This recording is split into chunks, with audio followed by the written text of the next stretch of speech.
Hello, everyone. Is your best friend, or I hope I am. So, me and my friend were reading chapter 102, and at the end, we both made these bets on who would win. He said Goku, I said Gohan. Since, as you probably didn't know, I am a pretty big Gohan fan. So, I feel really passionate about this video because, honestly, Gohan's been getting done pretty dirty throughout the series. Like literally, at the end of Super and then the movies, did he get some love? So, let's get into the video real quick. Yo, play the edit. I feel it slipping, and I won't watch this anymore.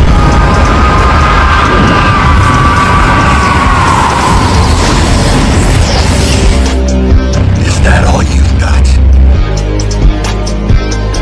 Okay then, guess it's my turn.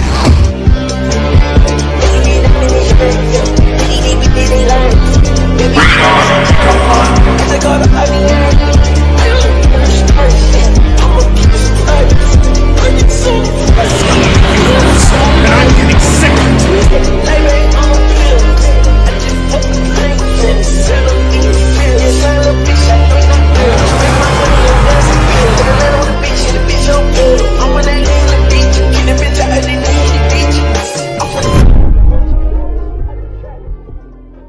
So with the release of the Dragon Ball Super Chapter 103, I thought it would be cool to see who would have won between Gohan and Goku if their battle had finished.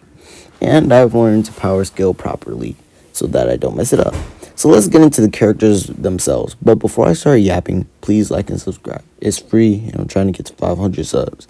And I'll be grateful if you can help me get to that goal. But let's get into Goku scaling. And I won't mess it up this time, I promise!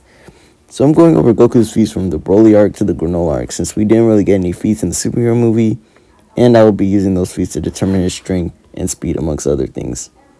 And the same for Gohan, but we'll worry about him later when we get to him. Strength. So in the Tournament of Power, Is this nigga serious? while fighting in the Tournament of Power, Goku pretty casually destroyed the strongest material in the Dragon Ball universe, Kachin, which, if you've seen the Tournament of Power, the amount of times the environment was being destroyed matters. In terms of how strong the characters are, the Kachin cube that Goku was lifting in the Buu arc had a volume of around 27 cubic meters. If a solid Omnium cube with the same volume was built, then its weight under Earth's gravity would be 609,930 kilograms, or 672.33 tons. And the force needed to destroy that with a punch would be 609.63 meganewtons of force. And for a Kamehameha, as seen when he fought and disrespected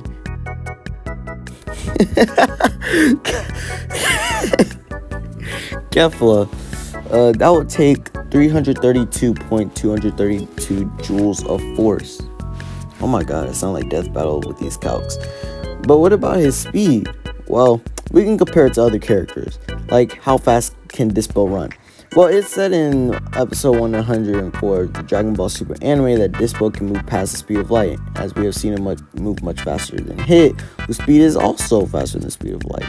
And Goku was able to keep up and fight him in God and Blue. So this already means that MUI Goku is billions of times the speed of light. And if not all, and most likely if not, if you don't want to agree, faster than Dispo.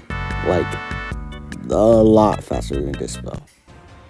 But what about his other feats? Because I did say we would go over some of his feats. Goku's greatest feat will probably be filling the entire world of void with his ki. You see, in order to shake literal nothingness, you have to put something in that nothingness for it to shake. And so a void's typical size is like 0 to 100 megaparsecs and 30 to 300 million light years. Meaning Goku will have to put out enough ki to fill an entire different realm in itself, since it's an isolated place outside of the multiverse with literally no time or space. Goku's power will only increase from here, gaining more transformations or different versions of Ultra Instinct, only increasing his power, making the Tournament of Power opponents like Jiren, who was a pillar of power in this tournament, absolutely obsolete in this current era. By the way, if you're this far in the video and you like what you've seen and you haven't liked, what are you really doing right now? If you could do that, I would really appreciate it. Alright, let's continue.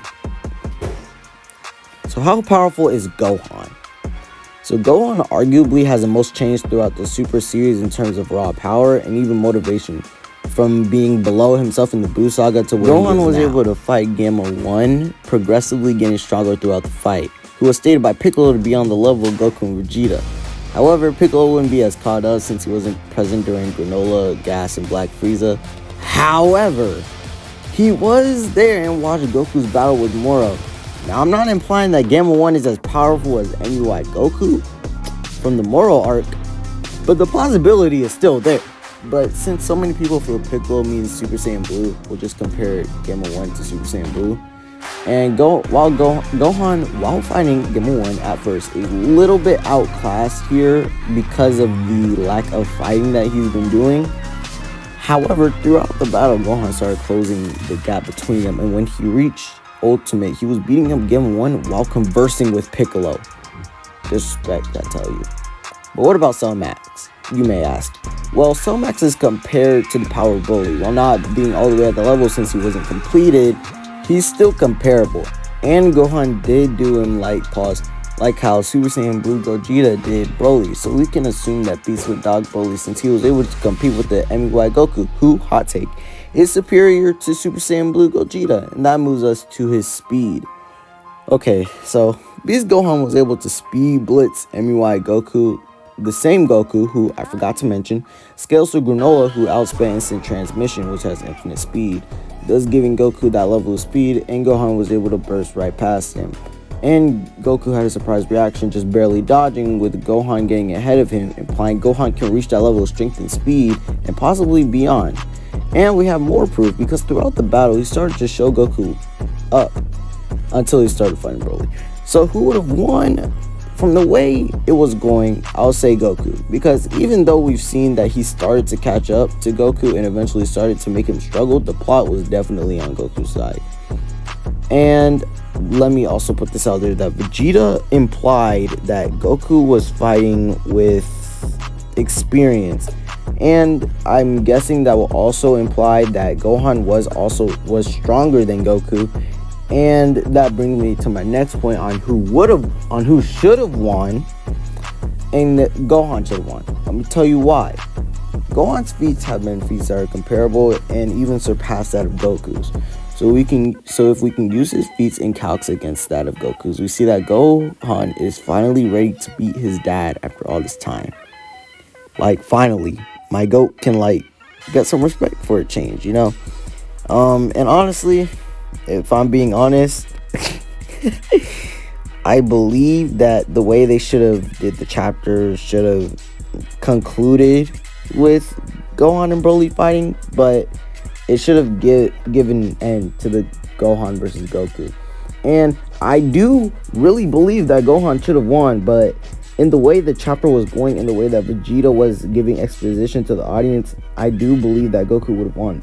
Because, like Vegeta said, it was Goku's experience that was propelling him. And honestly, it's the same thing that was going on with this fight with Caulifla and Kale, where he was drained of his energy, but his raw experience as a fighter propelled him to really, he kind of did them dirty. Because, you know, you had a Super Saiyan 2 and a Berserk Legendary full power, whatever they call that form now, Super Saiyan, fighting him, and he was only in Super Saiyan 2. And so you get where I'm getting at here. But, you know, that's the end of the video. Comment who you think would have and should have won, and leave a like on this video, and I'll see you later. Peace.